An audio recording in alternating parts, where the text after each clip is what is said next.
মাশাআল্লাহ এখন হাফেজ মাওলানা কাউসার আহমদ কাসরি সাহেব ওয়াজ করবেন।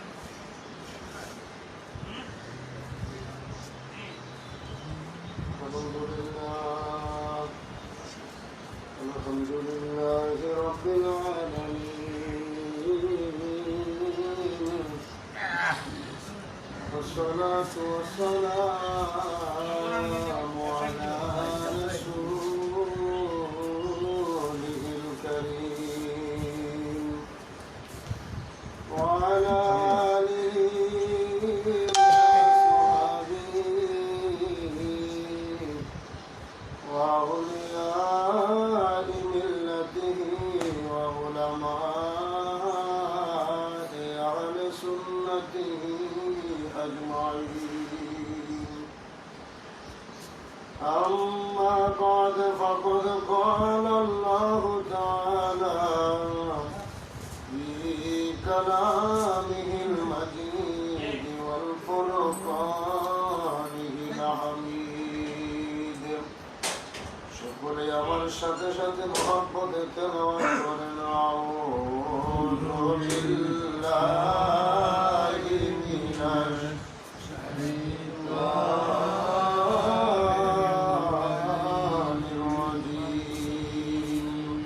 বিসমিল্লাহির রাহমানির রাহিম. قل بفضل الله وبرحمته فبذلك فليفرحوا هو خير مما يجمعون. صدق الله المولانا العظيم وصدق رسوله النبي الحبيب الكريم في شان حبيبه إن الله وملائكته يصلون على النبي يا أيها الذين آمنوا صلوا عليه وسلموا تسليما. اللهم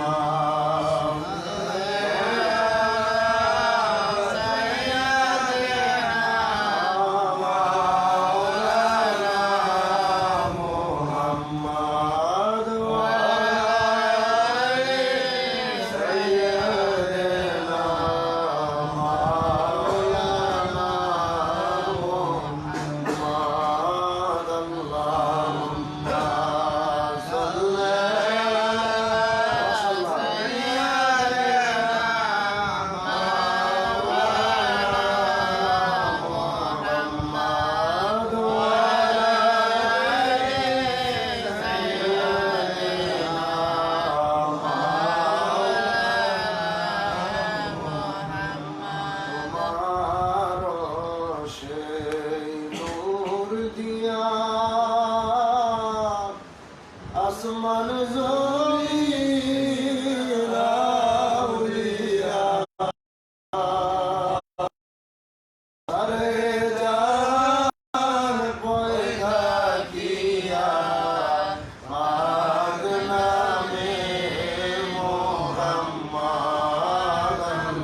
মুখে প্রশংসা করব জানা লাগিয়াছে তোমার ঈশানের কথা ঘোষণা কোরআনে তোমার ঈশানের কথা ঘোষণা কোরআনে নবীজির দিদারের আশায় জলে ঝরে নয়নে চিৎকার মেরে বলেন মারহাবা। আল্লাহ পাকের দরবারে কোটি কোটি শুকরিয়া যে আল্লাহ পাক রব্বুল আলামিন মাহে রমজানুল মুবারকের বিদায়ী জুমা আজকে জুমাতুল বিদাতে আমার পীর কেবলা জানের এই কদম মুবারকে একটি বছর পরে মাহে রমজান আসে। মাহে রমজানের জুমাবারগুলো মুমিনদের জন্য আগমন করলো আজকে শেষ জুমা। জানি না আল্লাহ পাক আগামী বছর আমাদের ভাগ্যে আমাদের তকদিরে এই মাহে রমজানুল মুবারক আমাদের নসিব হয় কিনা। জীবনের শেষ রমজান মনে করে এমনও হতে পারে আমরা পৃথিবীর জমি থেকে কে বা কার বিদায় হয়ে চলে যাব তা তো আমরা কেউই জানি না। তাই জীবনের পঞ্জীগত গুণার কথা স্মরণ করে আল্লাহ পাকের দরবারে আজকে আমরা চোখের পানি ছেড়ে কাঁদবো। মাহে রমজান মাস এই জুমাতুল বিদায় আমার বাবার কদমে আমাদেরকে আল্লাহ পাক হাজির করে দিলেন, আমরা উপস্থিত হতে পেরেছি। এই জন্য আল্লাহ পাকের দরবারে আমরা শুকরিয়া আদায় করি, বলি আলহামদুলিল্লাহ।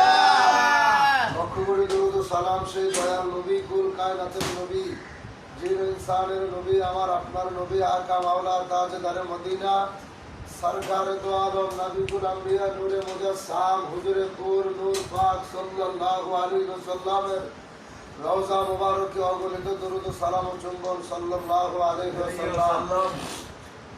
কদম বুঝে আরজ করছি আমার আকা আমার সাহেব আমার দস্তগীর আমার রাহনামা আখিরি মুজাদ্দিদ আখিরি মুর্শিদ বিশ্ব ওলি দয়াল বীর দস্তগীর খাজা বাবা ফরিদপুরি কেবলাজান সাহেবের পূর্ণ পবিত্র কদম মুবারকে লক্ষ কোটি কোটি কদম বুঝে আরজ করছি কেবলাজান সাহেবের স্থলাভিষিক্ত আমাদের মাতার দাস আলহাজ হযরত খাজা মিয়া ভাইজান মুজাদ্দিদি সাহেবের পূর্ণ পবিত্র কদম মুবারকে শত কোটি কদম বুঝে আরজ করছি বাবার আধ্যাত্মিক উত্তরাধিকার মুসলিম বিশ্বনবী সংবাদিত নেতা জাকেরানদের ইমাম আমাদের বান্ধব জাকের পার্টির মহামান্য চেয়ারম্যান আলহাজ হযরত খাজা মেজু ভাইজান মুজাদ্দিদি সাহেবের পূর্ণ পবিত্র কদম মুবারকে কোটি কোটি কদম বুঝে আরজ করছি খাজা হযরত মিয়া চাচাজান মুজাদ্দিদি জাকের পার্টির সিনিয়র ভাইস চেয়ারম্যান খাজা হযরত মেজু চাচাজান মুজাদ্দিদি সাহেব দয়ের পূর্ণ পবিত্র কদম মুবারকে খাজা পরিবার বর্গের কদমে শত কোটি কোটি কদম বুঝে চুম্বন রেখে উপস্থিত এই বিশ্বরীর বেসালত মন্দির মনোরী পাক দরবার শরীফে আগত জাকেরান আশিকান ভাইরা পর্দার আড়ালের মা ও বোনেরা সকলের প্রতি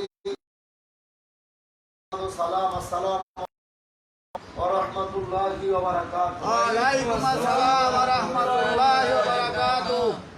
মাহে রমজানুল মুবারকের বিদায়ী জুমায় আমার বাবার দরবারে আমরা উপস্থিত হতে পেরে এদিকে আমরা খুশি না বেজা? খুশি। জবান খুলে বলেন খুশি।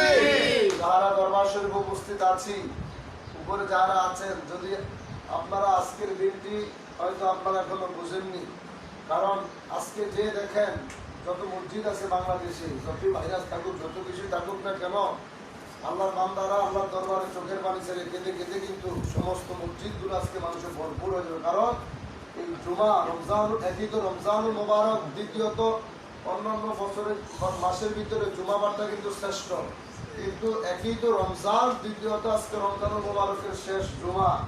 আল্লাহর বান্দার আল্লাহর দরবারে হাত করে শুধু চোখের পানি ছেড়ে কাঁদতে, সারা পৃথিবী আজকে এই মহামারীতে মানুষ আতঙ্কের ভিতরে, ঘূর্ণিঝড় চলে গেল, এত মহামারীর বিপদের ভিতরেও আমার পীর কেবলাদান হুজুর দয়া করে আমাদেরকে কবুল করেছেন। আল্লাহ পাক আমাদেরকে রহমত দান করেছেন, মদিনার এক দৃষ্টি দিয়েছেন, বিদায় আমরা এই মুসিবতের দিনেও আপন মুর্শিদের কদমে থাকার সেই সৌভাগ্য আমাদের নসিব হয়েছে। ঠিক কিনা? ঈদ আসতেছে, আমরা আনন্দিত। কোরআনুল কারীম থেকে তেলাওয়াত করলাম 11 পারার সূরা এই আয়াত, যে আল্লাহ পাক রব্বুল আলামিন কুরআনুল কারীমের ভিতরে বলেছেন কুল বিফাদলিল্লাহি ওয়া বিরহমাতিহি ফাবিযালিকা ফারহু হুয়া খায়রুম মিম্মা ইয়াজমাউন।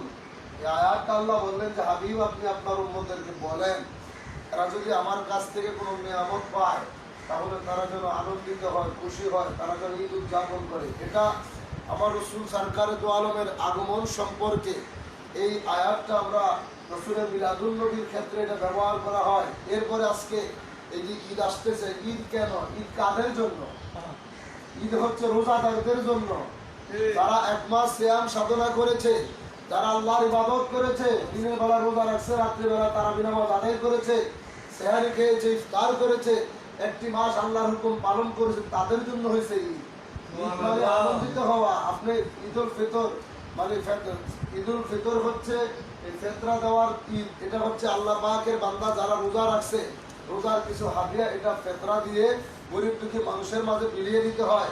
তো রোজাদারদের জন্য ঈদের দিন সুখের দিন। যেটা বেরোজগার এটার জন্য তো খুশি না। কারণ খুশি কেন? এই যে আল্লাহ পাক রব্বুল আলামিনের হাবিব সরকার তো আলম বলেছেন রোজাদারদের জন্য দুইটা খুশির দিন সবচেয়ে উত্তম। একটা হচ্ছে যখন সে ইফতার করে, আরেকটা যখন সে আল্লাহর সঙ্গে দেখা হবে। সুবহানাল্লাহ বলে না সুবহানাল্লাহ।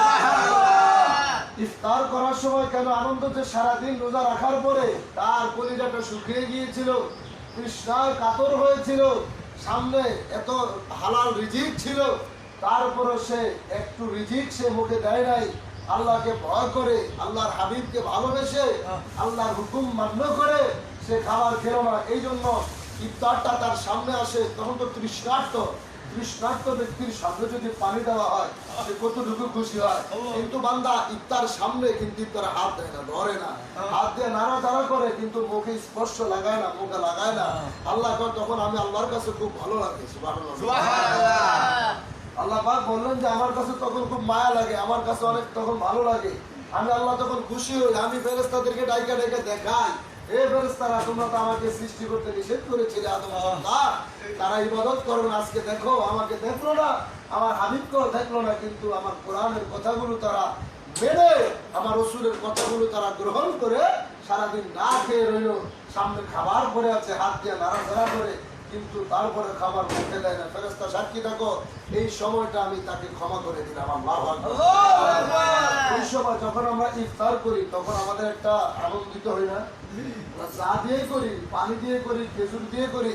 আমাদেরকে তো এই বছর এই মহামারীতে আমরা কত চিন্তার ভিতরে ছিলাম যে সারা পৃথিবীর মানুষ কি খাবে, কি করব আমরা। কিন্তু বাবার কদমে এত সুন্দরভাবে এই রমজান আমরা পালন করেছি, আমরা এটা মনে হয় না আর কখনো বিগত বছরে এইভাবে শান্তিমতো রমজানে আমরা কাটিয়ে পারছি। কথা বলেন না? এটা বিশ্বলির দরবার, রহমতের দরবার, রহমতের ভান্ডার এখানে খোলা। কথা বলে না কেন? এখানে রহমত বর্ষিত হতে থাকে। কারণ রহমত যদি এখানে বর্ষিত না হতো তাহলে এইভাবে মানুষ ঝাঁকে ঝাঁকে এই জায়গায় আসতো না। এই জায়গায় যদি আল্লাহর রহমত বর্ষিত না হতো, সারা দুনিয়ার জাতের ভাই বোনেরা এই দরবারে আসার জন্য চোখের পানি ছেড়ে ছেড়ে কাঁদতো না। এই জায়গায় যদি রহমত বর্ষিত না হতো, এখানে মানুষের ভিতরে তো প্রেম এমন জজ্বা কারোর ভিতরে পয়দা হতো না। কথা বলেন? বলেন আজকে বাবার সেই দরবারে আমরা উপস্থিত। আল্লাহর নবী বিশ্বরে খাজা বাবা ফরিদপুরি তিনি আমাদেরকে এই নিয়ামত দান করে গেলেন, এই দরবার আমাদেরকে দিয়ে গেলেন। আজকে যদি এই বেসালাত মঞ্জুর যদি আমরা না পাই দাম, তাহলে তো আজকে এই মহামারীতে কিন্তু আমরা সেই বিশ্ব জাকের মঞ্জুরে আমাদের পক্ষে যাওয়া সম্ভব হতো না।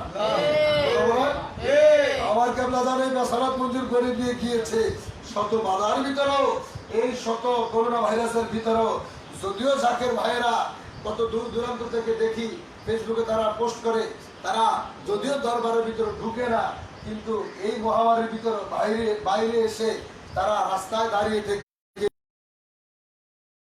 দায়রা শরীফ দিকে ঘুরে তারা বলে রাত করে চোখের পানি ছেড়ে তারা এখান থেকে চলে যায়।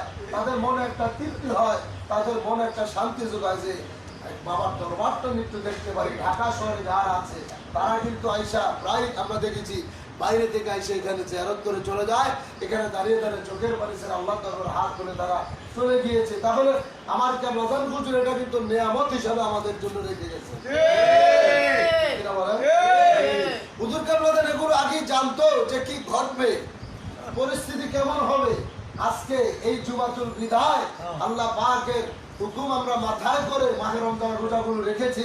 আল্লাহর দরবার আমরা দোয়া করি, আল্লাহ আপনি আমাদের রোজাগুলো কবুল করবেন। এই যে পৃথিবীতে কি ঘটবে কি ঘটবে না, আল্লাহ রসুল সরকার দু আলম জানে কি জানে না? জানতো কি জানতো না? রসুলকে জানিয়ে দিয়েছে কে? আলোচনা বলেন কে? বন্ধুগণ আমার গভীর মনোযোগ, আল্লাহর হাবিব সরকার দু আলমের দরবারে নবীজি সাহাবীদেরকে নিয়ে কথা বলে, সাহাবীদের সঙ্গে রসুল মিটিং করতেছেন, রসুল কথা বলতেছে। এমন অবস্থায় একজন বৃদ্ধ মহিলা আমার নবীর দরবারে নবীতে আগমন করলেন। আল্লাহর নবীর সামনে যখন চলে এসেছে, আল্লাহর নবী সরকার দু আলম বৃদ্ধ মহিলাকে দেখে সাহাবীদেরকে বলে, হে সাহাবীরা, তোমরা এখান থেকে উঠে যাও, এই মহিলাটাকে বসার ব্যবস্থা করে দাও। সুবহানাল্লাহ। মহিলাটাকে বসতে দাও। মহিলাটা নবীর সামনে, শুধু তাই নয়, আল্লাহর নবী সরকার দু আলম নিজের চাদর মোবারক বৃদ্ধ মহিলার জন্য বিছিয়ে দিলেন। সাহাবাদের ভিতরে প্রশ্ন জাগলো, হায় হায়, যাকে সৃষ্টি না করলে আসমান জমিন কোনো কিছুর সৃষ্টি হতো না। একটা মহিলা আসলো, রসুল আমরা নবীর সাহাবী, আমাদেরকে উঠিয়ে দিলেন তাকে বসার জন্য। শুধু তাই নয়, মহিলাকে রসুল নিজের চাদর মোবারক বিছিয়ে দিলেন। যেই চাদর মোবারকের তো দাম, যেই চাদর মোবারকের তো সম্মান, এই চাদরে বৃদ্ধ মহিলার জন্য বিছিয়ে দেওয়া হলো। কারণটা কি? এই মহিলাটা কে? তাকে কেন রসুল এত সম্মান দিলেন? আল্লাহর নবী সরকার দু আলম মা মহিলাকে সামনে বসায়া, মহিলা নবীজির সামনে নবীজির সামনে দাঁড়ায় দাঁড়ায় চোখের পানি ছেড়ে কান্দে। আমার নূরের নবী কয়, মা গো কান্দো কেন? মহিলায় কয়, ইয়া রাসূলুল্লাহ, আমি আপনার কাছে তিনটা কথা জানতে চাই, আপনার নিকট আমি তিনটা প্রশ্ন করব, এই প্রশ্নগুলোর উত্তর আমি আপনার কাছে জানতে চাই। ইয়া রাসূলুল্লাহ, আপনি দয়া করে আমাকে এগুলোর উত্তর যদি দিয়ে দিতেন।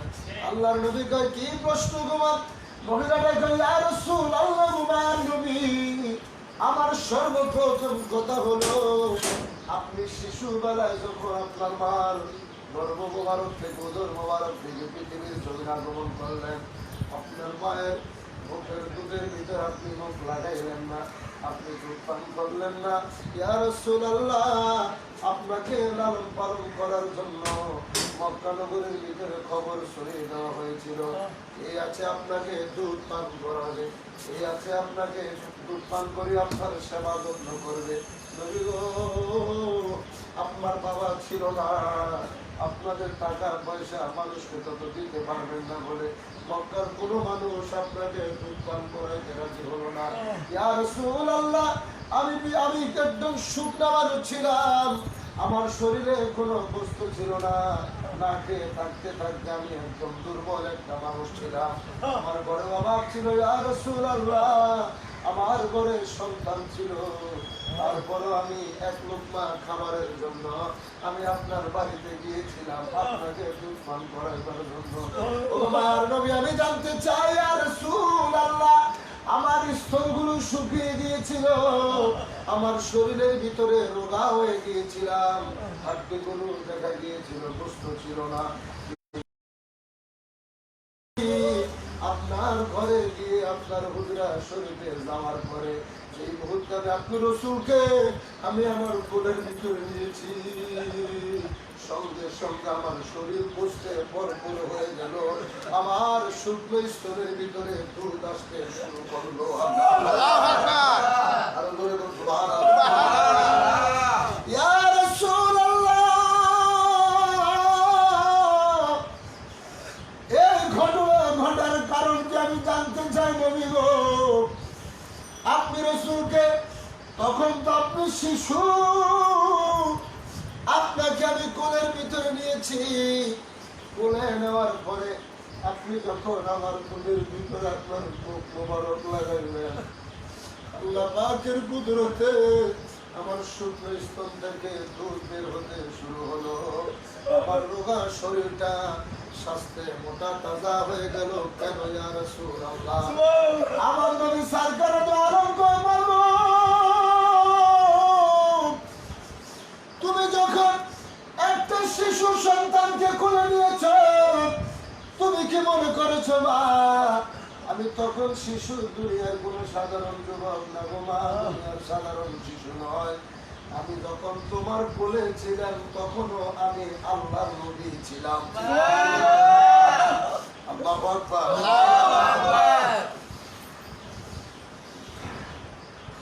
মহিলাটি চোখের পানি ছেড়ে কয় ইয়া রাসূলুল্লাহ, আমার দ্বিতীয় প্রশ্ন, সারা যতটা দিন আপনি যত বছর আমার এই দুধ পান করেছেন, আমি আপনাকে কত চেষ্টা করেছি বাপ দুধটা খাওয়ানোর জন্য।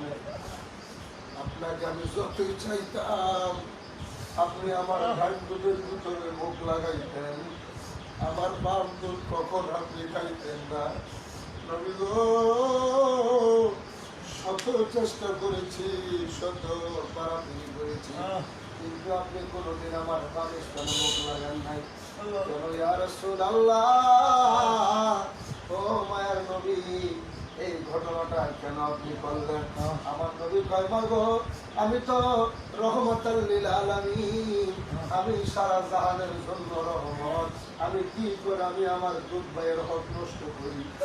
ও মা, তোমার ঘরে একটা দুধের বাচ্চা ছিল, তুমি তোমার দুধের বাচ্চা ঘরে রাখা, আমি রাসূলকে দুধ পান করানোর জন্য তুমি যখন আমার ঘরে আগমন করতে, আমি আমার দুধ পায়ের হক নষ্ট করতে পারি নাই। এই জন্য সারাটা দিন আমি তোমার ডাইন দিকের স্তনটা পান করেছি, বাম স্তনটা আমি আমার দুধ পায়ের জন্য রেখে দিয়েছি। তখনও শিশু নবী, কিন্তু আল্লাহ পাক রাসূলকে সব জানিয়ে দিত। ঠিক কিনা বলেন? আমার পীর আল্লাহ বিশ্বরী খাজা বাবা ফরিদপুরি আল্লাহর ওলি এই পৃথিবীর জমিনে আগমন করলেন। অনেক মাহফিলে শুনেছিলাম, আমাদের দরবার শরীফুল আওয়াকেরাম আলোচনা করেছিলেন যে আমার কেবলা দান যখন এই পাকুড়িয়ার জমিনে শেরপুর, এই পাকুড়িয়া দরবার শরীফে কেবলা দান হুজুর তো জমিদার বংশের লোক ছিলেন, বাদশাহী সব কিছু ছেড়ে দিয়ে আপন মুর্শিদের কদমে সব কিছু তিনি বিলিয়ে দিলে সারা জীবন খেদমত করেছিলেন। হুজুর কেবলা দান পাকুড়িয়াতে যে পুষ্কুনি ছিল, পুষ্কুনি পারে বসে বসে আমার কেবলা দান পানির সঙ্গে মাছের সঙ্গে পর্যন্ত কথা বলেছেন। অনেক জায়গায় শুনে, শুধু তাই নয়, হুজুর এগুলো জানতো। বিশ্ব জাকির মন্দিরের দিকে যদি আমরা তাকাই, এক ঘটনা কেবলা দান হুজুরের দরবারে, হুজুর কেবলা দান পাঠশালার আবেদ আলী ভাইকে ডাক দিলেন। আবেদ আলী ভাই দরবার, আবেদ আলী ভাইয়ের কাছে গিয়ে ডাকে বললেন যে বাবা, চাল কতগুলো আছে, 40 ডেক ভাত রান্না করতে হইব। আবেদ আলী ভাই চোখে পানি ছেড়ে বাবা, তত চাউল নেই, অল্প কিছু পরিমাণ চাউল আছে, এত এই চাল দিয়ে তো বাবা 1 ডেক পাতির ভাত হবে না, 40 ডেক পাতির ভাত কেমন রান্না করবো? কেনই বা এত ভাত রান্না করতে হবে? দরবারে তো তখন এত মানুষ ছিল না যে বাবা, দরবারে তো মানুষ নাই, তাহলে এত ভাত দিয়ে কি করবো? কেবলা দান বললেন বাবা, তোমার কাছে যেই পরিমাণ চাউল আছে, এই চাউলগুলিকে তুমি 40টা ভাতের ডেক চুলার ভিতরে বসিয়ে প্রত্যেকটা ডেগের ভিতরে কিছু কিছু চাউল দিয়ে তুমি ঢাইকা রাখো।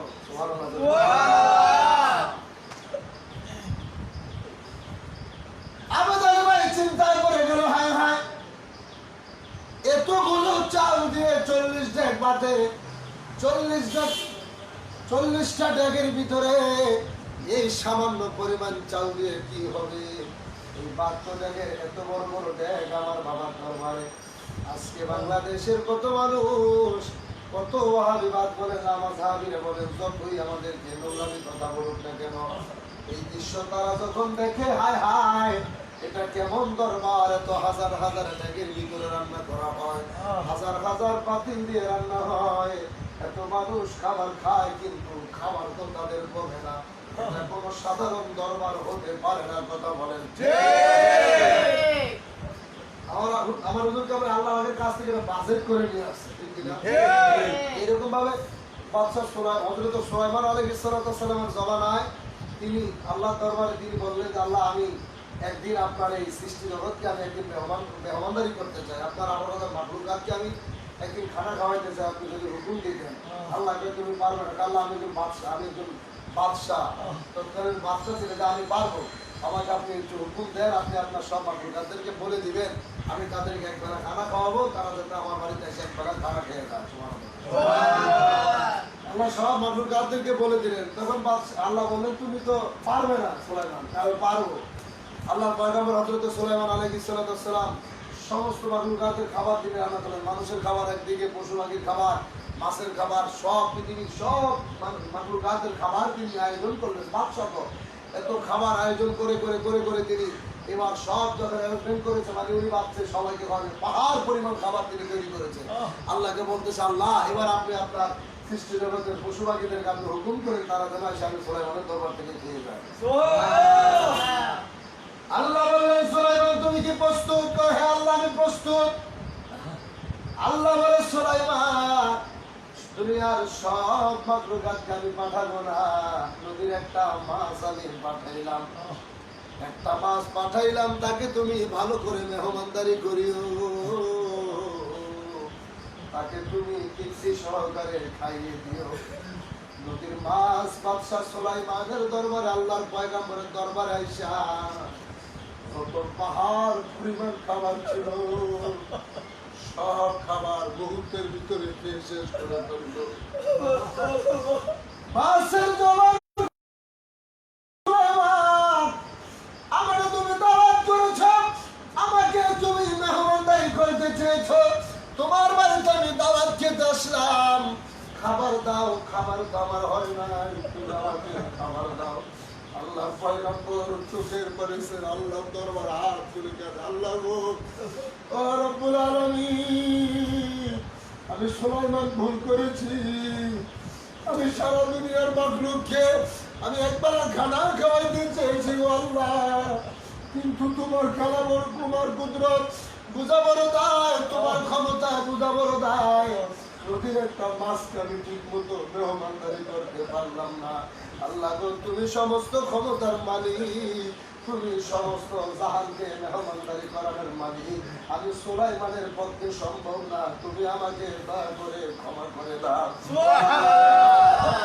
এই জমানার ভিতরে আমার হুজুর কেবলাদার বলেছে বাবা এই বিশ্ব জাকের মন্দির হচ্ছে আল্লাহর দরবার, এই দরবার দেখাশোনা করে আমার নবী, আমি শুধু এই দরবারের পাহারাদার। কারণ দুনিয়ার মানুষ যদি এই বিশ্ব জাকের মন্দির আইসা এই দরবার শরীফের মাটিগুলো যদি, খাবারগুলো যদি জিহ্বা দিয়া যদি তারা চাইতেও খায়, এরপরও বাবা এই দরবারের খাবার তারা কখনো পুরাইতে পারবে না। আমাদের ভাই চুলার ভিতরে সামান্য পরিমাণ চাল, এই চালগুলো যখন তিনি চুলার ভিতরে 40টা ডেকের ভিতরে রেখে ঢেকে রাখলেন, এবার হুজুর কেবলাদান কয় বাবা ভাতের ব্যবস্থা তোমাদেরকে করে দেব বাবা, যাও কিছু মাছ দেখো পাও কিনা। এখন আমরা মাদ্রাসায় পড়েছি, সেই বিশ্ব জাকের মন্দির আলিয়া কামিল মাদ্রাসা, আজকে যেখান থেকে হাফেজুল দাখিল পরীক্ষা দিলাম, আলিম দিলাম, ফাজিল দিলাম, বাবার আওলাদের হুকুমে আজকে ঢাকা আলিয়ায় বর্তমানে ফিকা এখনো পড়ালেখা করি। আজকে সেই দরবার 1977 সালে আমার কেবলাদান এই দেশের ভিতরে ফরিদপুরের জমি ৮০ দরবারে একটা কামেল মাদ্রাসা তিনি তৈরি করে দিয়ে গেলেন। সেই মাদ্রাসা একবার নয় দুইবার জাতীয় পর্যায়ে গোল্ডেন পুরস্কার পেয়েছিলেন। চিৎকার মেরে বলেন মারহাবা। এই মাদ্রাসা যখন ছিল না তখন ওই জায়গায় ট্রলার আসতো, ওই জায়গায় নৌকা বিরানো হইতো।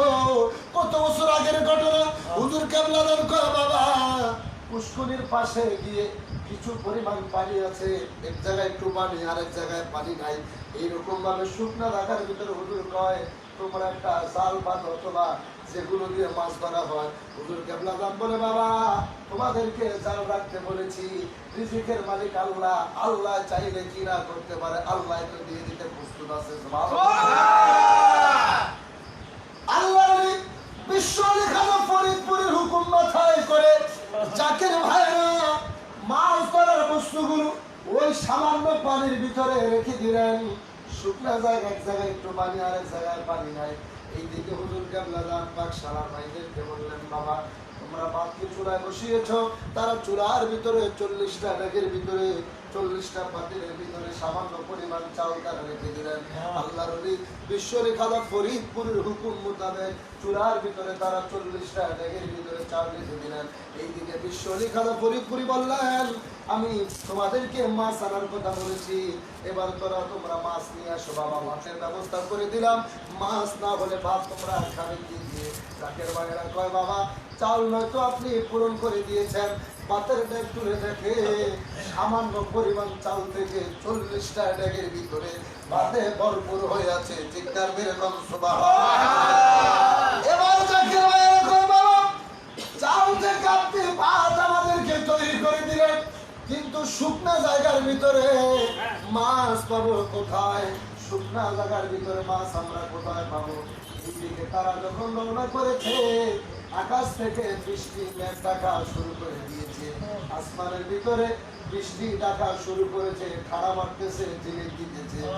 গ্রামের ভিতরে আমরা দেখি যখন খাড়া মারা হয়, বৃষ্টি যখন চমকায়, পুষ্কুরি থেকে কিন্তু কই মাছ লাফায় লাফায় উপরে উঠতে থাকে।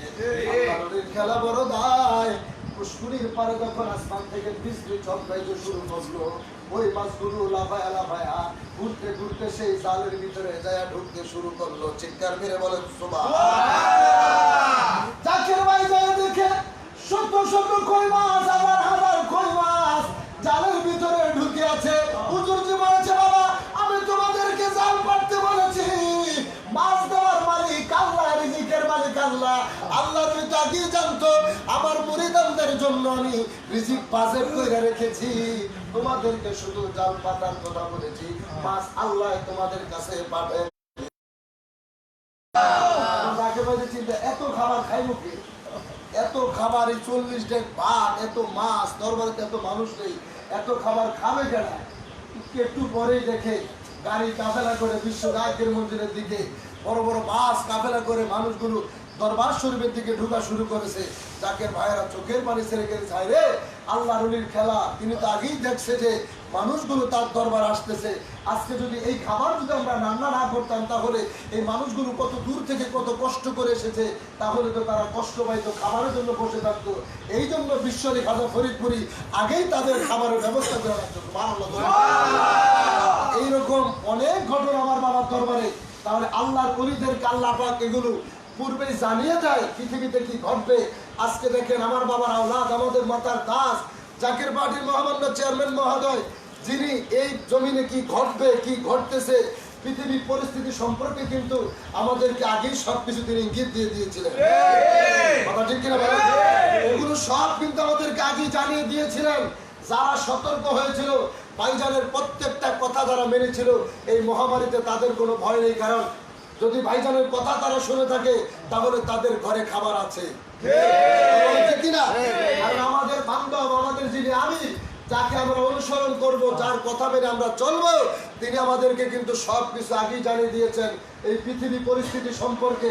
অতএব আমরা যেন ভাইজানের কথাগুলো মানতে পারি, তিনার কথাগুলো যেন আমরা জীবনের শেষ নিঃশ্বাস পর্যন্ত যেন তার কথার ভিতরে আমরা থাকতে পারি। আরো জোরে বলেন আমিন।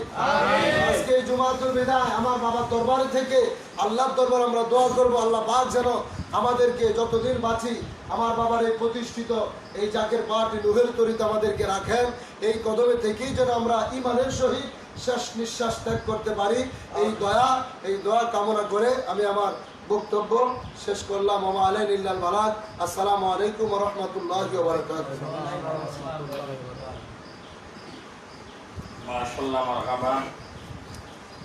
মাওলানা হাফেজ কাউসার আহমদ চাঁদপুরি সাহেব অত্যন্ত পূর্ণ ওয়াজ করলেন। এখন আপনাদের সামনে মূল্যবান ওয়াজ নিয়ে আসছেন আলহাজ মুফতি মাওলানা শরীফুল ইসলাম সাইফি সাহেব। আলহাজ মুফতি মাওলানা শরীফুল ইসলাম সাইফি সাহেব এখন আপনাদের সামনে মূল্যবান ওয়াজ করবেন।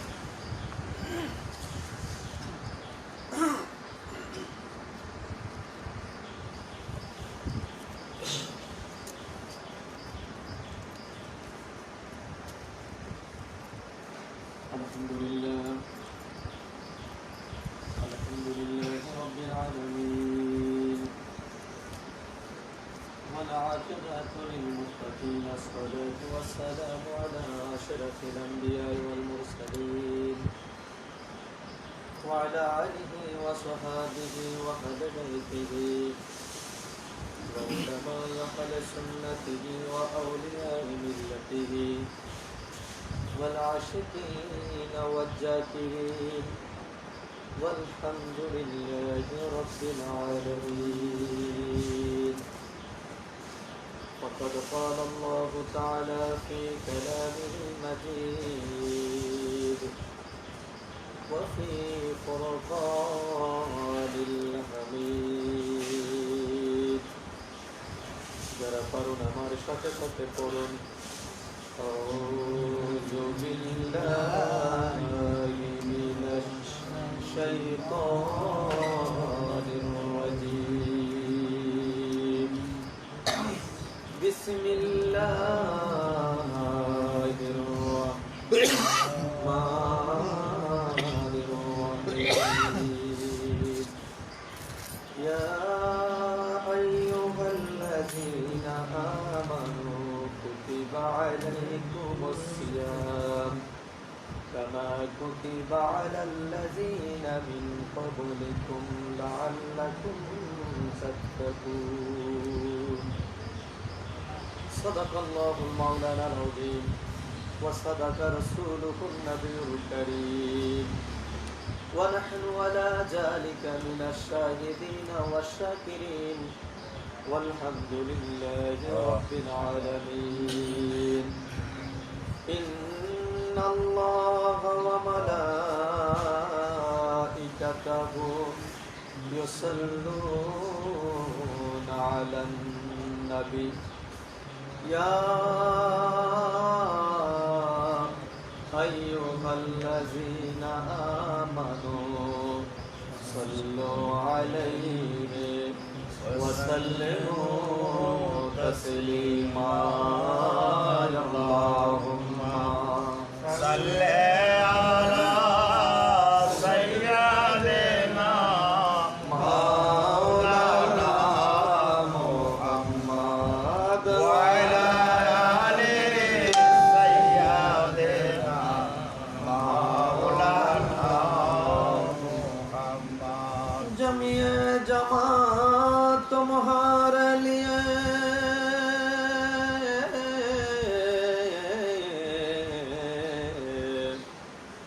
मकीनो मका तुम्हारे लिए चारे जहां हो तुम्हारे लिए उठेंगे हशर में तुम्हारे लिए. अल्लाहुम्मा सल्ली अला सय्यिदना मौलाना मुहम्मद व अला आलि सय्यिदना मौलाना मुहम्मद. बलगल उला बिकमालिही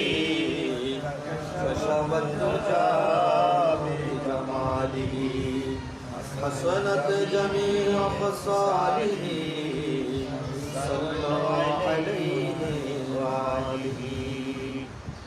মহান মালিকুল মুলুক বলে জালালের দরবারে অসংখ্য অগণিত কালিমাত শুকর আদায় করি যে মহান রব্বুল ইজ্জাত প্রতিমা মেহেরবানি করে দয়া করে এই গোলাম নাসিরদেরকে মাহে রমজানুল মোবারকের মতো বরকতপূর্ণ একটি মাস এবং বিশেষ করে এই পবিত্র জুমাতুল বিদাতে আমাদেরকে উপস্থিত হওয়ার তৌফিক দান করলেন।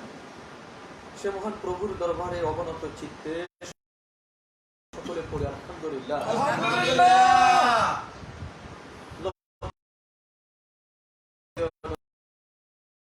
নবীদের নবী, কুল কায়নাতের নবী, সাইয়্যিদুল আম্বিয়া, নবিউল আম্বিয়া, ইমামুল মুরসালিন, খাতামুন নবিয়্যিন, রাহমাতাল লিল আলামিন হুজুর আরবি সাল্লাল্লাহু আলাইহি ওয়াসাল্লামের পবিত্র দরবারে লক্ষ কোটি কদম বসে আরজ করি আমার কেবলাজান হুজুরের পবিত্র কদম মোবারকে কদম বসে আরজ করি কেবলাজান হুজুরের আধ্যাত্মিক উত্তরাধিকার বাবার স্থলাভিষিক্ত মহামান্য পীরজাদা আলহাজ হযরত খাজা মিয়া ভাইজান মুজাদ্দিদ সাহেবের পবিত্র কদম মোবারকে আমার আধ্যাত্মিক উত্তরাধিকার, মুসলিম বিশ্বের অভিসম্পাদিত নেতা, তামাম পৃথিবীর নির্যাতিত নিপীড়িত মানুষের যিনি চিন্তায় যিনি ব্যবহার, তামাম পৃথিবীর মুসলিম ঐক্যের অগ্রনায়ক যিনি, আমাদের মাথার তাজ জাকের পার্টির মহামান্য চেয়ারম্যান পীরজাদা আলহাজ খাজা মেজুবাইজান মুজাদ্দিদি সাহেবের পবিত্র কদম মোবারকে কদমে আরজ করি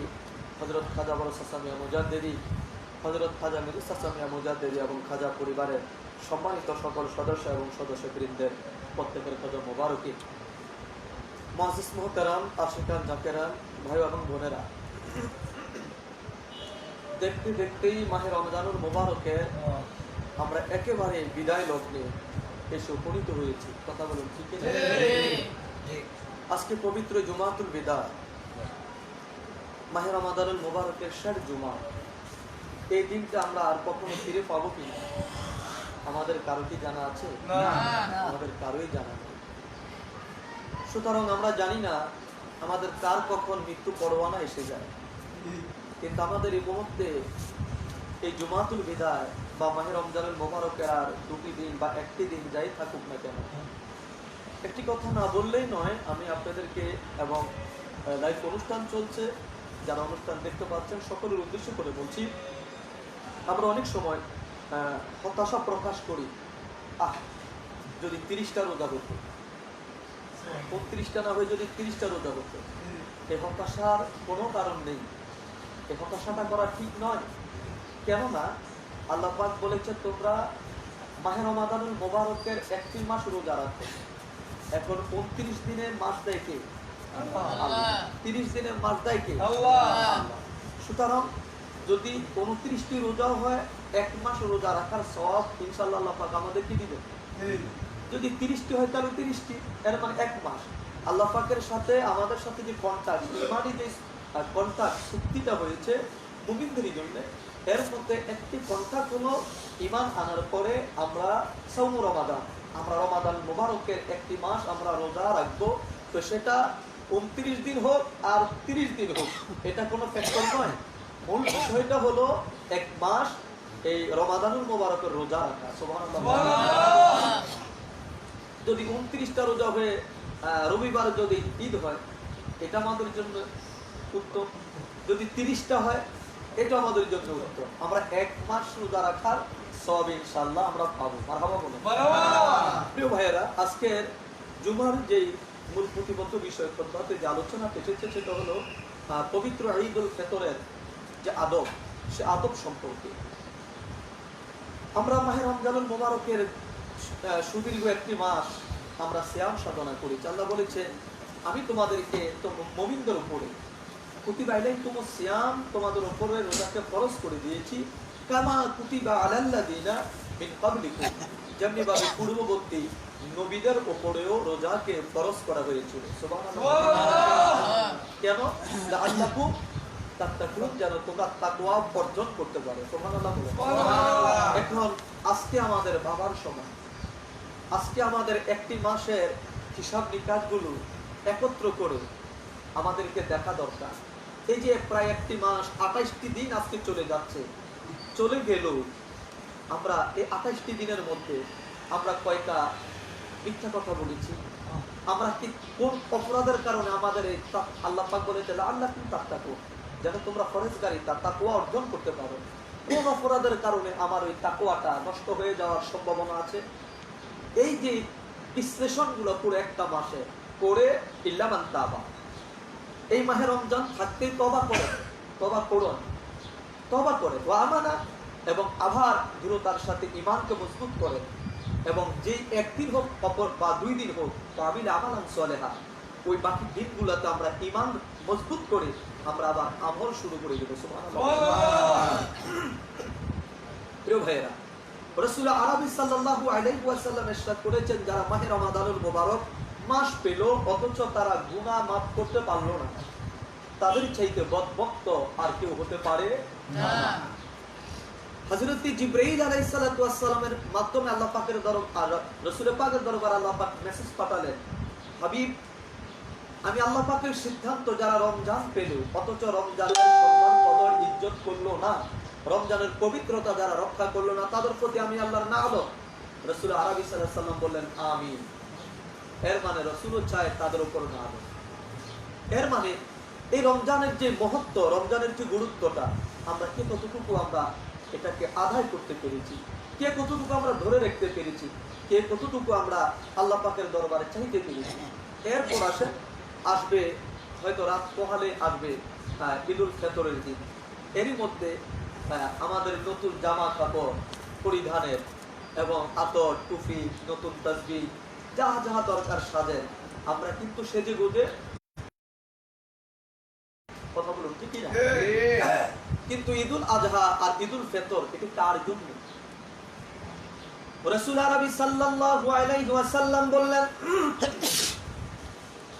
যারা মাহে রমাদানুল মুবারকের পবিত্রতা রক্ষা করলো না, যারা মাহে রমজানুল মুবারকের রোজা রাখলো না, বিনা ওজরে যারা মাহে রমাদানুল মুবারকের রোজা ছেড়ে দিল, তার মানে বেরোজগার, এক কথা যাকে বলে আল্লাহর হাবিব রাহমাতাল লিল আলামিন স্পষ্ট বলে দিলেন তারা যেন আমার ঈদগাহের দিকে না আসে। এর মানে সুন্দর জামা পরতে পারে, সুন্দর টুপি পরতে পারে, সুন্দর পাঞ্জাবি, আরাবিয়ান ড্রেস আপনি পরতে পারেন, বাট কিন্তু আপনার জন্য ঈদের দিন নয়। যেহেতু এই মাহে রমজানুল মুবারকের যে আদব, মাহে রমজানুল মুবারকের যে হক, সেটা আপনি পালন করেননি। সুতরাং এই মাসকে যারা সম্মান করেছে তাদের জন্য পুরস্কারের একটা দিন, সেটা হলো ঈদুল ফিতর। জবান করে মারহাবা। সেটার নাম কি? ঈদুল ফিতর। প্রিয় ভাইয়েরা আমার, এবার আসেন সংক্ষিপ্ত করে জেনে নেই ঈদুল ফিতর এটা কখন থেকে শুরু হলো, এটা কখন আসলো, ঈদুল ফিতর এটা কি? আল্লাহর নবী রাহমাতাল লিল আলামিনের পূর্বে 1 লক্ষ মতান্তর 2,24,000 পয়গম্বর জগৎ থেকে বিদায় নিয়ে গেলেন।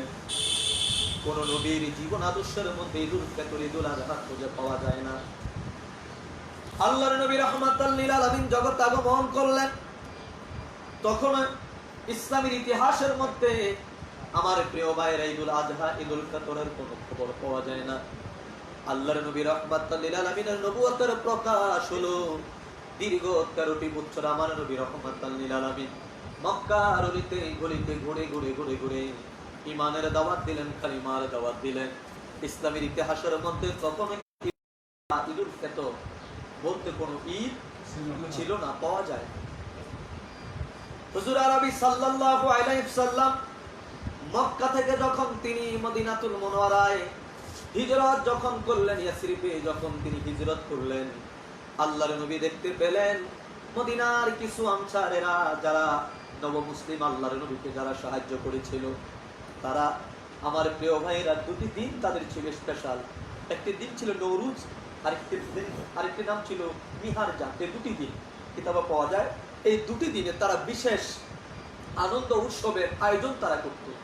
আর তাদের আনন্দ উৎসবের মধ্যে বিভিন্ন রকম বেহায়াপনা, অর্থাৎ জাহিলিয়াতের যুগে যা কিছু হতো, নারী পুরুষ সব একত্র হয়ে ঢোল বাদ্য গান বাজনা যা কিছু দরকার, এরপরে নেশাযুক্ত পানীয়, এইগুলো নিয়ে তারা ইহুদি আপনার অর্থাৎ বিজাতি যারা, তারা এটা নিয়ে তারা আনন্দ উৎসব করত।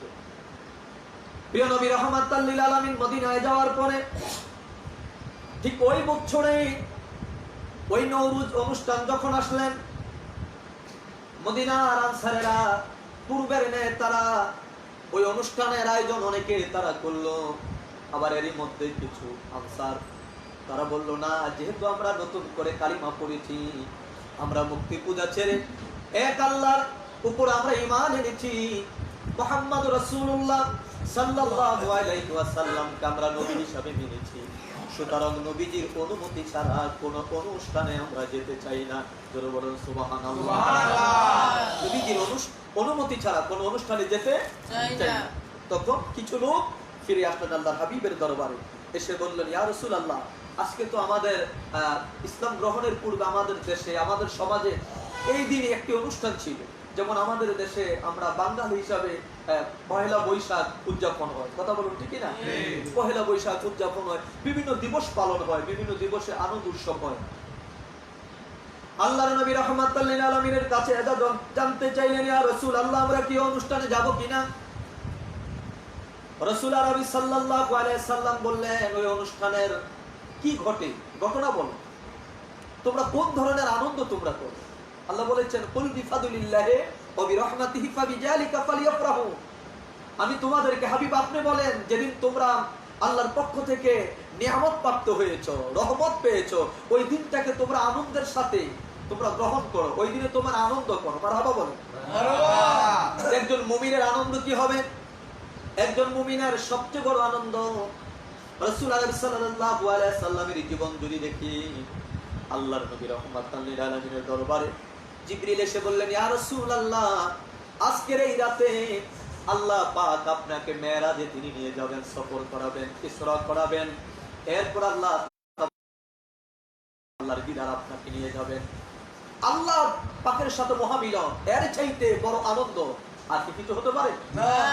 সবচেয়ে বান্দার জন্য সবচেয়ে বড় আনন্দের দিন, আনন্দের সময় হলো আমার আল্লাহর সাথে মোলাকাত করা। মারহাবা বলেন।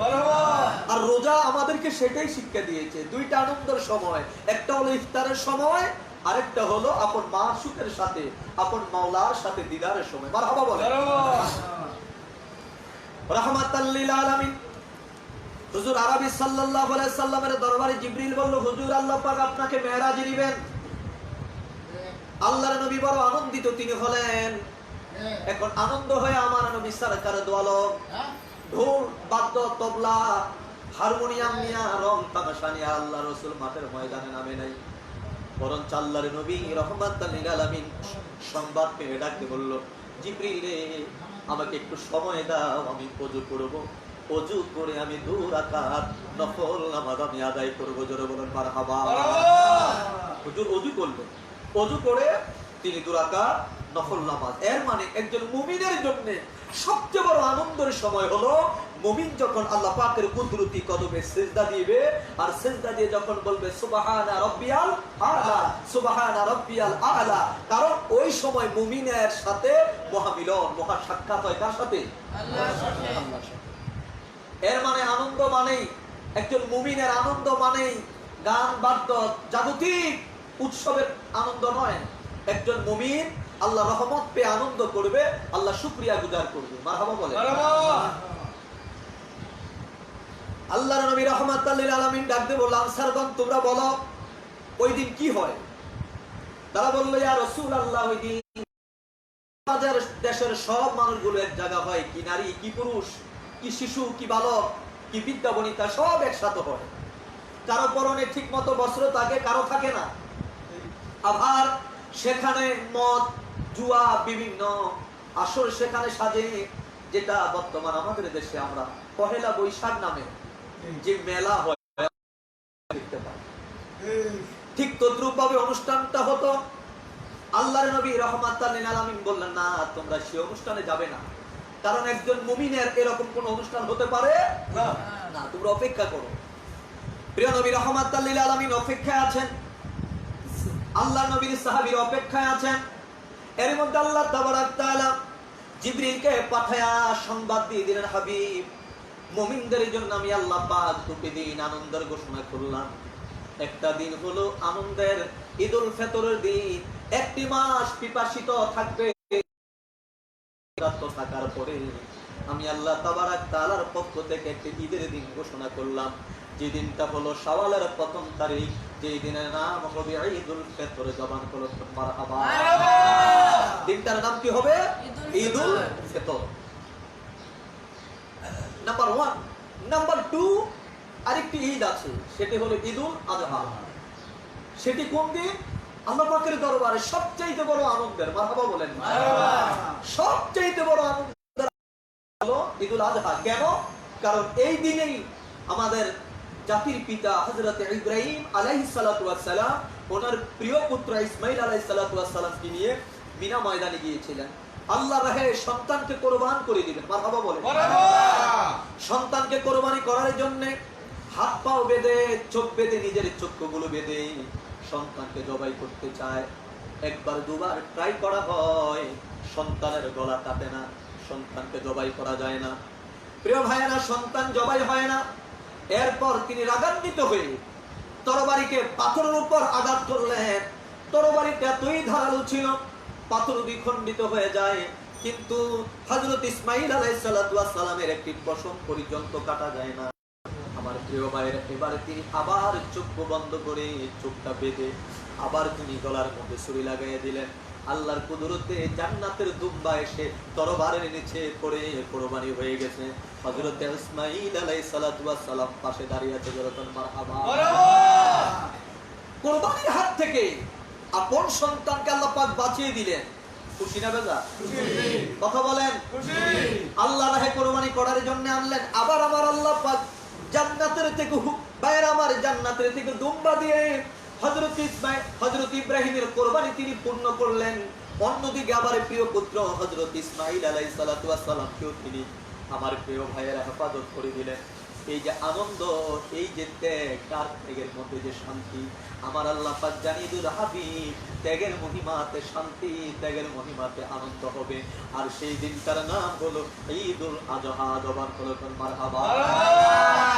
সেদিন থেকে ঈদুল আযহা শুরু হয়, ঈদুল ফিতর শুরু হয়। এর আগে ঈদুল আযহাও ছিল না, ঈদুল ফিতরও ছিল না। এর মানে আজকে আমরা দেখি ঈদুল আযহা এবং ঈদুল ফিতরের মূল যে ঘটনা, আমার প্রিয় ভাইয়েরা, ঈদুল আযহা এবং ঈদুল ফিতরের আমার নবী যদি না আসতো, নবী যদি আমরা না পেতাম, ঈদুল আযহা ঈদুল ফিতর আমরা কখনো পেতাম না। কথা বলুন ঠিক কি?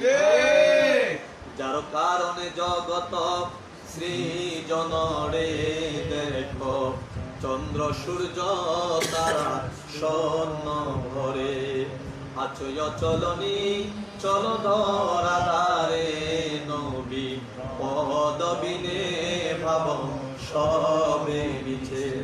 এর মানে এটাই প্রমাণিত হয়, নবী যদি না হতো আকাশ হতো না। কথা বলুন ঠিক কিনা? আল্লাহর নবী রাহমাতুল লিল আলামিন যদি না হতো, চন্দ্র হতো না, সূর্য হতো না। নবী যদি না হতো, জান্নাত হতো না। নবী যদি না হতো, জাহান্নাম হতো না।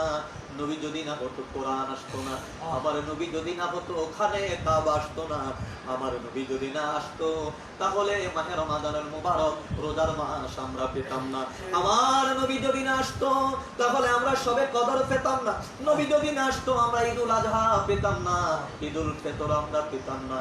তাই সেই নবী যেদিন এই ধরাধামে আগমন করলেন, এই জন্য আহলে সুন্নাহ ওয়াল জামাত এবং ইমামগণ বলেছে এই দিনটা হলো পৃথিবীর মধ্যে সবচেয়ে বড় আনন্দের দিন। আর আনন্দের আরবি হলো ঈদ। আনন্দের আরবি কি? ঈদ বলা হয়। এই জন্য রাসূল আরবি সাল্লাল্লাহু আলাইহি ওয়াসাল্লামের আগমনটাকে বলা হয় ঈদে মিলাদুন নবী। মারহাবা বলে। মারহাবা। ঈদে মিলাদুন নবী সাল্লাল্লাহু আলাইহি ওয়াসাল্লাম। এর মানে নবীর আগমন এটা হলো সবচেয়ে বড় আনন্দের দিন। কারণ রাসূলুল্লাহ সাল্লাল্লাহু আলাইহি ওয়াসাল্লামের কারণে আজকে तमाम জগৎ আমার আল্লাহ সৃষ্টি করেছেন। কথা বলুন ঠিক কি? প্রিয় ভাইয়েরা আমার, আসেন, ওই নবী রাহমাতুল লিল আলামিন ঘোষণা করেছে, মনে আছে তো? নবী ঘোষণা করেছে, যারা মাহে রমজানুল মুবারকের পবিত্রতা রক্ষা করলো না, তারা যেন আমার ঈদগাহে না আসে। তারা যেন কি? ঈদগাহে না আসে। নতুন জামা, পাঞ্জাবি, টুপি, পাগড়ি আর সেন্ট আতর লাগাইলে ঈদ নয়। মিষ্টি আর কোরমা খেলে ঈদ হয় না। ঈদ তো প্রকৃত পক্ষে মুমিনের হৃদয়ের সাথে সম্পর্কিত। সুবহানাল্লাহ বলে। ঈদুল ফিতর তো তাদের জন্য, কারা? যারা মাহে রমজানুল মুবারকের পবিত্রতাকে রক্ষা করেছে, আল্লাহর সন্তুষ্টির জন্য যারা, আল্লাহ পাকের খুশির জন্য যারা দিনের বেলায় ইচ্ছা থাকা সত্ত্বেও তারা পানি পান করে নাই, আল্লাহকে খুশি রাখার জন্য হাজার তৃষ্ণার্ত হওয়ার পরেও যিনি পানি পান করলো না, ক্ষুধার্ত হওয়ার পরে যিনি আমার প্রিয় ভাইরা খাদ্য খাইল না, আত্মা সব ভাইরা আমার নিজের স্ত্রী, পবিত্র স্ত্রী, বৈধ স্ত্রী থাকার পরেও যিনি আমার প্রিয় ভাইরা স্ত্রীর সাথে মিলন করলো না, এই আল্লাহ পাককে শুধু ভয় করে, ইত্তাকুল্লাহ, আল্লাহর ভয়, আল্লাহর ভয়ের কারণে এই মহান দায়িত্বগুলো যারা পালন করেছে, আল্লাহর হাবিব রাহমাতুল লিল আলামিন বলল তাদের জন্যই শুধু হলো ঈদুল ফিতর। জোরে বলেন মারহাবা। তাদের জন্য কি ঈদুল ফিতর। আজকে আমাদের দেশে অনেক উলামায়ে কেরাম তারা বলে থাকে যে ঈদ তো দুইটা, আর ঈদে মিলাদুন নবী এটা আবার কোন ঈদ, বা এই নিয়ে অনেক রকম মন্তব্য। ঈদের নামাজে তো ঈদুল ফিতরের দিন সেদিন নামাজ আছে, ঈদুল ফিতরের দিন খুতবা হয়, হ্যাঁ, তো ঈদে মিলাদুন নবীর দিন কয় রাকাত নামাজ প্রশ্ন করা হয়। প্রিয় ভাইয়েরা, ঈদ মানে হলো খুশি। ঈদ মানে কি? খুশি, আনন্দ, উৎসব। কথা বলুন ঠিক কি না? ঈদ মানে কিন্তু নামাজ না, ঈদ মানেই নামাজ নয়। দিনটা পুরো হলো ঈদের, কিন্তু ওই দিন বিশেষভাবে 2 রাকাত নামাজ, সুবহানাল্লাহ, 2 রাকাত নামাজ পড়তে হয় ঈদুল ফিতরের। তাকবীর কয়টা? 6টি তাকবীর। কয়টি তাকবীর? মহব্বতে বলেন কয়টি তাকবীর? তাকবীরের ট্রেনিং আছে তো না? জানাজার নামাজের মতো? কারণ জানাজার নামাজ আর ঈদের নামাজের মধ্যে অনেকে প্যালসুস লাগায়। জানাজার নামাজের মধ্যে তাকবীর 4টা, আর ঈদের নামাজের তাকবীর কয়টা? 6টা। জানাজার নামাজের মধ্যে, ঈদের নামাজে আমরা বারবার হাত উঠাইতো, আমরা 7 বার। কতবার? কথা বলে 7 বার আমরা হাত উঠাইতে হয় জানাজার ঈদের নামাজের মাঝে। আর জানাজার নামাজে হাত উঠাইতে কয়বার? 4 বার। তাকবীর কয়টা? জানাজার নামাজে 4টা তাকবীর। কয়টা তাকবীর? 4টা তাকবীর। 4টা তাকবীর। এই তাকবীর 4টা তাকবীরের জন্য হাত উঠাইতে হবে একবার। কতবার? একবার হাত উঠাইতে হবে। এখানে এসে অনেক প্যাচপুচ লাগা যায়। এরপর এটা কখন উঠাবেন, দ্বিতীয় রাকাতে কখন, বা প্রথম রাকাতে কখন, এই নিয়ে অনেক সময় একটা পাক খেয়ে যায় অনেকে। আবার অনেক সময় যখন কোনো জানাজার নামাজে যাই, পাশেই দেখি পাশের ভাই মাশাআল্লাহ মারতেছে ধুমধাম, শুধু মারতেছে, হাত রাফাদাই চলছে। গভীর মনোযোগ দিয়ে শুনেন, বিশ্বনবী রাহমাতাল লিল আলামিন সরকার দো আলম, তিনি, ওনার কারণে আমরা পবিত্র ঈদ পেলাম। কথা বলুন ঠিক কি? ঈদ মানে কি? কথা বলেন, ঈদ মানে কি? আল্লাহর নবী রাহমাতাল লিল আলামিন যদি না হতো তাহলে ঈদুল আযহা, ঈদুল ফিতর আমরা পেতাম না। ওই নবী রাহমাতাল লিল আলামিন বললেন, তোমরা যখন ঈদের ময়দানে যাবে, অর্থাৎ ঈদের দিন সকালে, কয়েকটি কাজ করা আমাদের জন্য সুন্নাত। ঈদের দিন গোসল করা, এটা হলো সুন্নাত। ঈদের দিন গোসল করা কি? জুমার দিন গোসল করা সুন্নাত। বুখারী শরীফের হাদিস, আল্লাহর নবী আহমদ শরীফের হাদিস, আল্লাহর নবী রাহমাতাল লিল আলামিন তিনি কখনো ঈদগাহে যখন বের হতেন, তিনি অবশ্যই কিছু খেয়ে যেতেন, না খেয়ে তিনি ঈদের ময়দানে যেতেন না। সুবহানাল্লাহ বলেন। না খেয়ে তিনি ঈদের ময়দানে কি যেতেন না। এই জন্য বিশ্ব জাকের মঞ্জিল আমার কেবলা জান হুজুর এবং বনানী পাক দরবার শরীফও ঈদুল ফিতরের দিন সকাল বেলায় মিষ্টান্নের ব্যবহার আয়োজন করা হয়। কথা বলুন ঠিক কি না? মিষ্টান্নের আয়োজন করা হয়, মিষ্টি খেয়ে খেয়ে সবাই ঈদগাহের মধ্যে আসে। এই যে আসলো, এটা হলো আমার নবী রাহমাতাল লিল আলামিনের অন্যতম একটা সুন্নাত। জবান খুলে বলেন মারহাবা। রাসূল পাক সাল্লাল্লাহু আলাইহি ওয়াসাল্লামের আরেকটা সুন্নাত হলো, হুজুর সরকার দো আলম তিনি বললেন, তোমরা ঈদের ময়দানে যে রাস্তা দিয়ে যাবে, সে রাস্তা দিয়ে তোমরা বাড়িতে ফিরবে না, বরঞ্চ অন্য একটি রাস্তা দিয়ে তোমরা। কেননা কারণ হলো ঈদের দিন ভোরবেলা থেকে, অর্থাৎ ফজর থেকে আমার ভাইয়েরা রাস্তার প্রতিটা মোড়ে মোড়ে মোড়ে মোড়ে আল্লাহ রাব্বুল আলামিনের রহমতের ফেরেশতারা তারা দাঁড়িয়ে থাকে। যারা একটা মাস রোজা রেখেছে আর যারা এখন ঈদের ময়দানে আসতেছে, ওই জান্নাতের রহমতের ফেরেশতারা আমার প্রিয় ভাইয়েরা রোজাদারদের সাথে মুলাকাত করে এবং রোজাদারদের জন্য আল্লাহ পাকের দরবারে ফরিয়াদ করতে থাকে। জোরে বলেন মারহাবা। তখন ঈদের দিন এটা স্পেশাল একটি দিন। কার পক্ষ থেকে? আল্লাহর পক্ষ থেকে। আমার প্রিয় ভাইয়েরা, রোজা আমরা আলোচনা বহু শুনেছি, রোজার মতো ইবাদত অন্য কোনো ইবাদত নাই। রোজা ব্যতীত সব ইবাদতের পুরস্কার আল্লাহ পাক 10 থেকে 70, 70 থেকে 700 গুণ পর্যন্ত বাড়িয়ে দিবে বনি আদমের প্রত্যেকটি আমল সওয়াব। কিন্তু রোজার প্রতিদান দিবেন কে? আল্লাহ। মহব্বতে বলেন আল্লাহ। এটা কি 70 হবে না 700 হবে না 7 কোটি হবে না 7 বিলিয়ন হবে, তার মধ্যে কোনো সংখ্যা নেই। এই রোজার পুরস্কার দিবেন কে? আল্লাহই দিবেন। এর মানে যার রোজার কোয়ালিটি যত সুন্দর হবে, আল্লাহ রাব্বুল আলামিন তার রোজার পুরস্কার তত সুন্দর করে তিনি দিবেন। তবে কত দিবেন, কত হবে, এই সম্পর্কে এখন পর্যন্ত দুনিয়ার কোন মুফতি মুহাদ্দিস, এখন পর্যন্ত কোন মানুষ এই ব্যাপারে কোন সংখ্যা নির্ণয় করতে পারে না। জবান করে বলেন মারহাবা। পুরস্কার আল্লাহ রাব্বুল আলামিন দিবেন। প্রিয় ভাইয়েরা, পুরস্কার দিবস হলো ঈদুল ফিতর। কথা বলেন, ঈদুল ফিতরটা হলো পুরস্কার দিবস। এই জন্যে আমাদেরকে পবিত্রতার সাথে, আমরা যে কথাটা শুনেছি যে রোজা এটার পুরস্কার অত্যন্ত আল্লাহ তাবারক তাআলা একমাত্র তিনি দিবেন। প্রিয় ভাইরা আমার, এখন রোজার পুরস্কার আল্লাহ পাক দিবেন, ঠিক আছে, আল্লাহ তাবারক তাআলার মহামিলন হবে।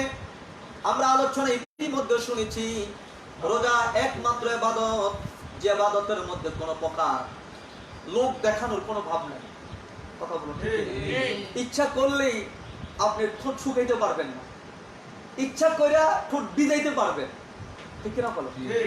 বেসলিং লাগাইয়া মেরিল লাগাইয়া ঠোঁট ভিজানো সম্ভব, কিন্তু ইচ্ছা করে কিন্তু ঠোঁট শুকানো সম্ভব না। রোজাদার রোজা রাখতে রাখতে চোখগুলো কালো হয়ে যায়, ইচ্ছা করলেই কিন্তু কেউ চোখ কালো করা সম্ভব নয়। রোজাদারের মুখটা ছোট হয়ে যায়, কেননা সে রোজা রেখেছে। আমার প্রিয় ভাইয়েরা, তাজা করার অনেক ওষুধ আছে, ভিটামিন খাবেন, সি খাবেন, এই খাবেন, সেই খাবেন, এনার্জি বিভিন্ন ড্রিঙ্কস আপনি খাবেন, পান করবেন, এতে করে আপনার চেহারা লাবণ্য আসার জন্য অনেক কিছু আছে। কিন্তু শুকানোর মেডিসিন কি আছে? আর যদি শুকানোর মেডিসিন কেউ কোনো ডাক্তার বানায়, তার দোকানে কি কেউ যাবে? কেউ যাবে না। রোজা এমন একটি ইবাদত, এটা কাউকে দেখানোর মতো নয়। এর মানে রোজাদারের সাথে সরাসরি সম্পর্ক কার? আল্লাহ। মুহাব্বতে বলেন কার? আল্লাহ। আল্লাহর সাথে সরাসরি সম্পর্ক, এই পবিত্র ইবাদতের সম্পর্ক আল্লাহ রাব্বুল ইজ্জাতের সাথে। এই জন্য বিশ্বনবী রাহমাতুল লিল আলামিন বলেছে, রোজাদারের রোজার কারণে আমার আল্লাহ তাবারক তাআলা, আল্লাহ রাব্বুল ইজ্জাত রোজাদারের গুনাহগুলোকে তিনি একেবারে ধুয়ে মুছে পরিষ্কার করে দেয়। এমন ভাবে পরিষ্কার করা হয়, আপনারা জানেন একটি লোহা, এটা দিয়ে যে বস্ত্রে আপনি বানান না কেন, এটা যদি ঘরে রেখে দেন, চকির নিচে বা খাটের নিচে যদি আপনি রেখে দেন, সেখানে মধ্যে এটার মধ্যে জং ধরে, কি ধরে?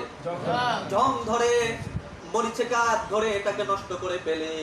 আমার প্রিয় ভাইয়েরা, আবার যখন এই জংওয়ালা মরিচিকাওয়ালা এই লোহাটাকে যখন আপনি আগুনের মধ্যে দিবেন, আগুনের মধ্যে যখন দেওয়া হয়, আগুন তাকে পুরায়া লোহার দেহ থেকে, লোহার শরীর থেকে, লোহা থেকে জংগুলোকে আগুন খেয়ে একেবারে আমার ভাইয়েরা ক্লিয়ার করে ফেলে, একেবারে লোহাটাকে মরিচামুক্ত করে ফেলে। এই মরিচামুক্ত করার জন্য আপনি যদি লোহাকে পানি দিয়ে ধোন, এটা পরিষ্কার হবে না, থেকেই যাবে। বরঞ্চ পানি লাগাইলে আরো বেশি হয়। কথা বলে, পানি লাগাইলে কি হয়? আরো বেশি হয়, জং তাড়াতাড়ি ধরে। কিন্তু আগুনে যখন দিবেন, তখন লোহাটা জং মুক্ত হয়ে যায়।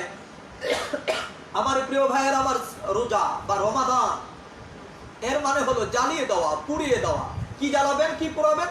এই